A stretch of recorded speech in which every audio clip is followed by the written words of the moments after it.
Delighted to be here. So I propose to describe our community. Let's get the there we go. So I propose to describe our community, the wind farm, how the wind farm trust is set up, a little about the application process, and talk about some of the lessons we've taken away from having such a funding contract with Glen We're also known as Cold Glen. Now, this is mid Glen from community-owned forest, or rather one of our harvested coops. Gives you an idea of how glorious the place is. And here it is on the map. Contrive and Glen is a community of 350 people. We measure 28 miles from northernmost watershed to southernmost lock. There are two main settlements, the Clapham of Glen and Contrive, but we also have Dilliter, Stronfian, Ormadale and Southall. We're elongated and stretched, both physically and economically. Unfortunately, we're still in decline. In Glen our hotel closed 5 years ago and hasn't reopened, although we do have a community right to buy on it. Our churches now hold services once every other Sunday, and the school roll has declined from 30 in 2005 to 15 in 2014. We've suffered net migration. Working families have upped and left to the tune of 1 a year on average since 2001. No work, little housing, few opportunities for the entrepreneur. When you consider our housing stock, the problem becomes more obvious. Only a third of our houses are inhabited by working families. A second third are inhabited by retired folk, which is a boon, given the numbers of these folk who volunteer, offer childcare, and provide a market. Service provision for this group is, of course, another matter. The last third of our houses are owned by second home owners. That's around 40 houses in our community uninhabited in the low season, 40 houses unable to provide accommodation to local families, 40 houses pushing house prices into the top 5% of value in Scotland. Of course, we are blessed with wonderful hills, picturesque settlements, a slower pace of life that can't compete, and lots of rain to keep it green. We are not unusual on the west coast of Scotland, not at all. However, we are distinguished by one long-standing feature. The wind farm sits above us along a ridge of hills stretching north to south through the middle of the Cowal Peninsula. It has a reputation of being one of the most invisible wind farms in Scotland. And it has to be said, the visual impact of the wind farm is regarded by most in the community as minimal, and at worst, restfully elegant. That was somebody I know being slightly poetic.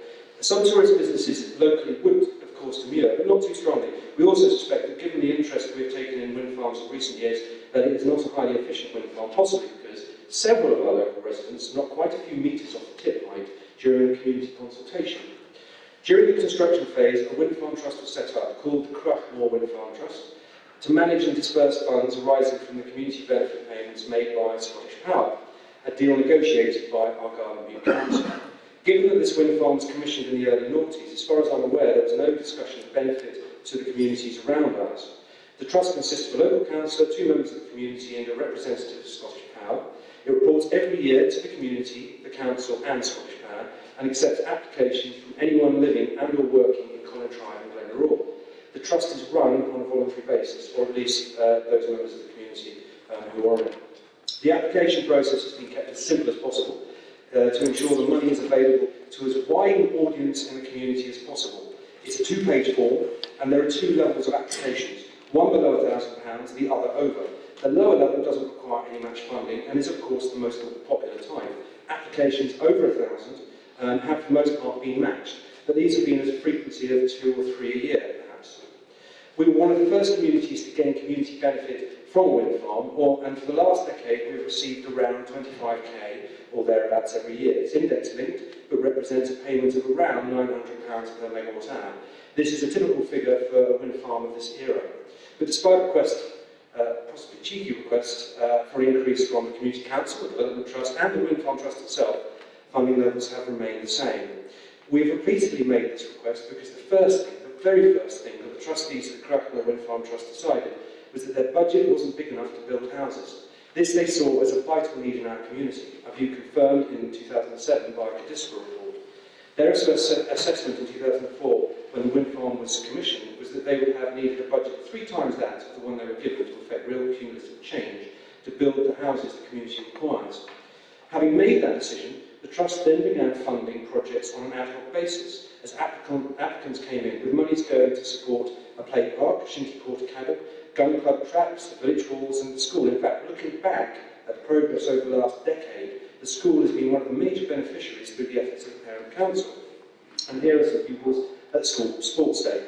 One could argue that it has been the wind farm community benefit that has kept the school open.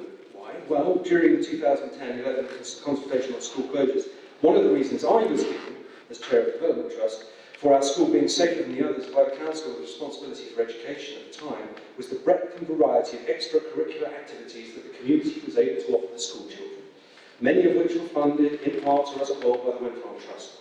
On the one hand, a great outcome. On the other, why should community benefits pay for a statutory provision?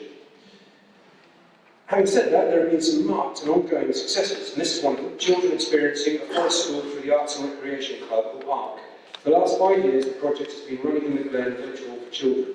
For 4 weeks in July, Monday to Thursday, 10 till 3, courses in archery, photography, circus skills, felt making, green woodworking, drama, dancing, football, shinty, and much else besides, have been put on with funding from the Wind Farm Trust and other funders. In fact, in each year, the other funder has been different, and the project has levered in around 3 times as much money as it is spent from community benefit. It's a great project, and not least because it has occupied the 15 or so 5 to 12-year-old local children, as well as kids from the surrounding communities and holidaymakers. In fact, Annie at the Caravan Park has sold 3 static caravans purely because families wanted to be in Glendaruel for ARC.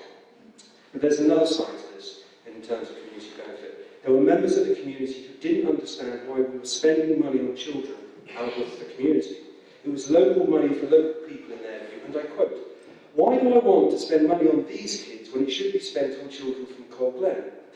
The matter was quickly resolved with the public meeting of the Village Hall Committee, who had applied for funding and would not countenance such small-mindedness. This incident, and a couple of less community-minded residents using the Wind Farm Trust as an arena to play out their prejudices against other members of the community, led to a tightening up of the application process and reporting on behalf of the Trust, necessary but frankly disappointing given the amount of goodwill that usually characterises our community. By 2006, the Community Council noticed that the money was in danger of being frittered away in beneficial but uncoordinated projects. There needed to be a strategic approach. Fast forward through the Dixon report, which was paid by the Wind Farm Trust, there was the formation of a Development Trust steering group in January 2008, and the formation of a Development Trust later that year. We find in 2009 an application by the Development Trust for 30k. Apart from some bits and pieces of funding to cover the last couple of percent of projects, this represents the only major investment the Development Trust has asked for from the Wind Farm Trust. The Development Trust has restricted itself to one major application to the Wind Farm Trust, despite the fact that we felt that the Wind Farm Trust was a great source of core funding and wanted to continue. However, the community at the time, and still, if feedback is to be believed, did not see why money should go to fund development offices when there were projects which should be developed. This view was characterised by one of our directors as the projects for kids rather than jobs for the boys attitude. And therein lies one of our major constraints for us, our community and its attitude towards the fund, development and itself. So, the Development Trust matched the 30k with leader funding and employed a development officer with help from HIE. Her position lasted from February 2010 to December 2013. In that time, the Development Trust leveraged over £2 million in funding for the forest acquisition, for project funding, for two CCF funding bids, which has included the installation of 2 polygons, one each for each settlement, for a CARES loan for renovations of both village halls. That's the Glen Hall, getting a new roof, and this is the Colintry Village Hall, having been refurbished and being used for meeting. You'll notice that nobody's wearing an overcoat, which is a real improvement. The Development Trust now employs 2 full-time project officers and 3/4 of an administrator, or half of one and a quarter of another. We'd be nowhere without Nicky and Margaret. That 30k investment by the Wind Farm Trust and the Development Trust was leveraged and produced 66 times its value. And here's one of the outputs: Stronfield Forest. This is our celebration day for the purchase of the forest. Some of you may be able to spot Dorothy in there with her invisible Toto. They were showing the children the yellow brick road. Anyway, the point is, as I'm sure we know, that community development takes time, a lot of time, and that unrestricted funds are available. In our case, as I've said, we could really have done with some strategic support to support our use of community benefit, consolidating community support behind a holistic approach to development in 2004, rather than entrench the uncoordinated efforts and attitudes we now deal with.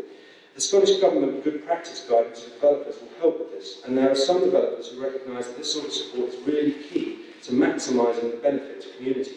Had this support been available from the developer in our case, then we might not have had such a mixed picture now.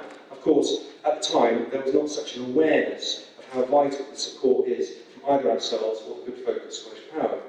So, as a development trust, we decided that rather than await the next wind farm development, or crew up Moore's eventual repowerment, we were going to develop our own wind power.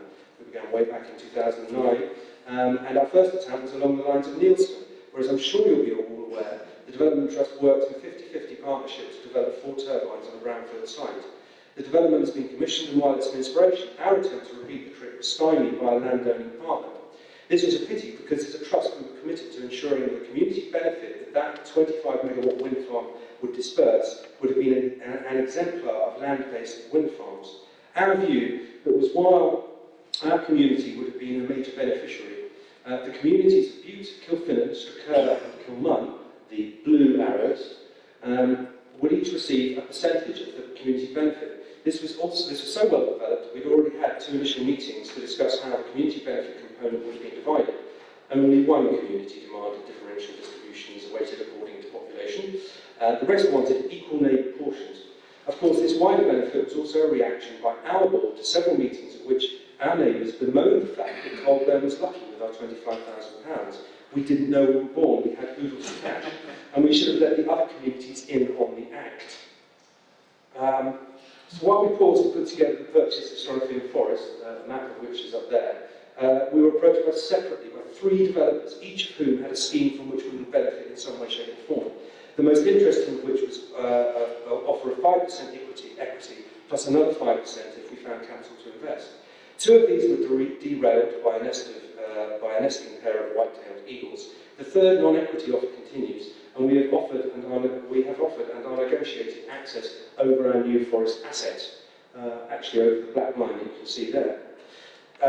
This is a process, again, fraught with interesting private interests. Out of this development, we will obtain another tranche of community benefit. But more importantly, as part of our work on developing the community component of Stronfield Forest, we've recently completed a tendering process for consultants to take our plan for a community turbine or turbines to consent on the forest.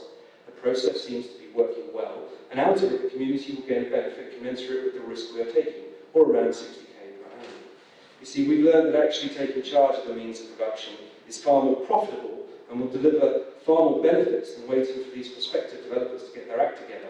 And of course, as a developer, we would apply the best practice in consultation with the community, as well as the proper payment and administration of community benefit, with ongoing developmental support to ensure that the money is spent in the most effective way possible. Thank you.